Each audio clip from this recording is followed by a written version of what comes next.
Good morning, students. Hope you all are fine at your home, and I hope you all are doing your homework very well. So today we're going to discuss about the red algae. So let's get started. So the red algae, they are also known as rhodophyta. Okay, rhodo means red and phyta I already told you that means plant. So these are the red plants.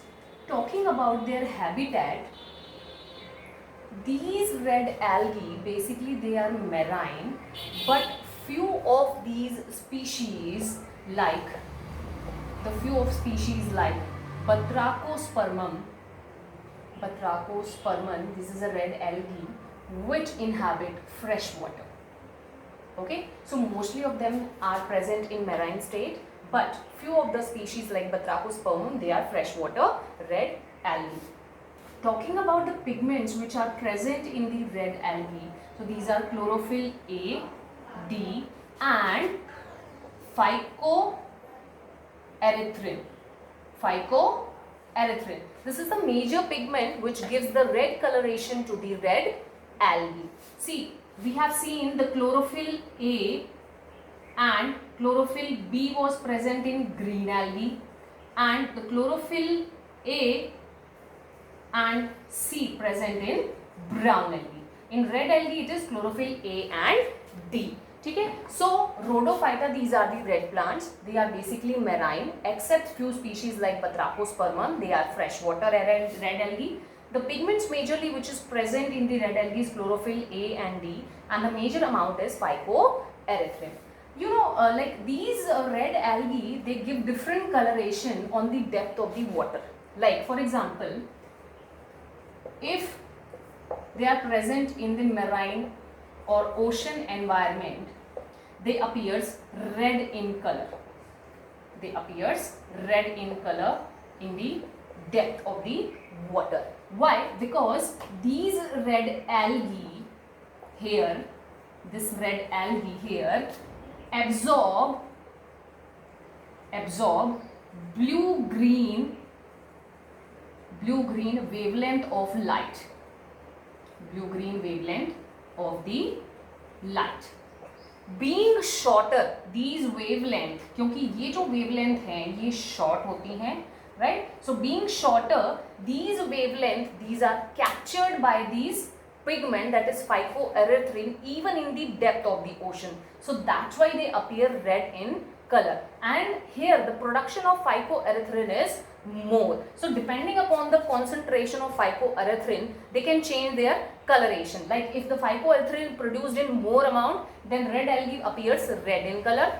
If it is produced in less amount, they appear green in color, right? So in the marine or ocean environment, in the depth, they produces red coloration due to over secretion, or the production of the phycoerythrin is more, and they absorb blue green wavelength of the light, and these wavelength being shorter, they can reach to the maximum depth of the ocean. Clear? And no photosynthetic organism, not even a single organism, can reach that depth. Only red algae can reach to that depth, right? Talking about their reproduction, they can reproduce by vegetative fragmentation. That means they can split into fragments and each fragment behave as a new individual. So they can reproduce by fragmentation. Talking about asexual reproduction, they can reproduce through asexual reproduction by producing various kinds of spores which are non-flagellated. Clear? Next, they can produce or they can undergo sexual reproduction. Okay, and here the sexual reproduction is of oogamous type. Oogamous I've already discussed, where the one partner is larger in size, the other is smaller in size, and they fuse together by the process of oogamous, right? So they undergo oogamous type of sexual reproduction.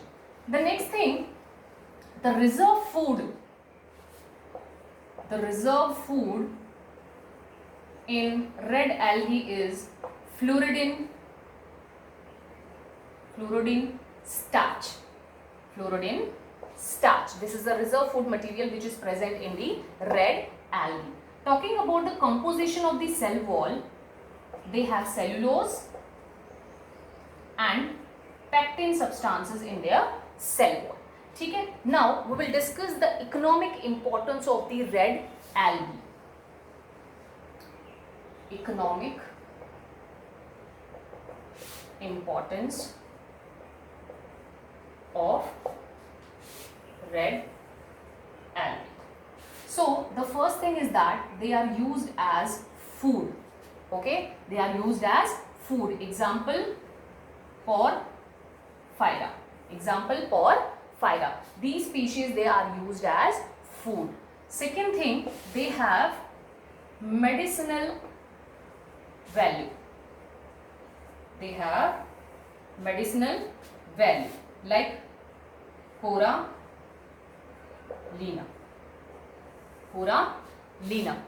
Since the porphyra is being used as food, and here the medicinal value example is corallina. They can correct the worm infection. So these corallina species, they produces antimicrobial paste and antiseptic creams to treat the worm infections. The next one is they are isolated to discover or to get bromine from these species. Example is Polysiphonia.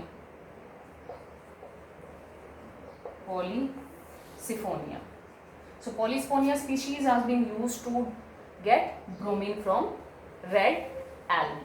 So that's all about the economic importance of the red algae. One more thing, there is a substance called agar. It acts as a solidifying agent. Which is famous as agar. Which is famous as agar. This been added to various culture mediums.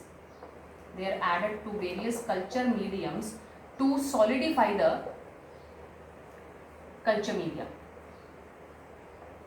Okay, so you can see that culture media, why culture media is used? For the growth of microorganisms, the culture media are produced to solidify that culture media because it is in a liquid state. So if we add agar to that culture medium, it solidified it.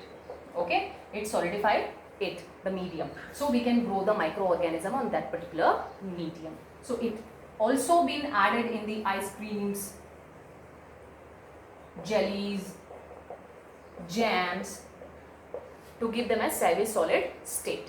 So that's all about the red algae. In the next class, we will discuss about the next class of the plants, that is Bryophyta. So thank you so much. Hope you have enjoyed my lecture. Thank you.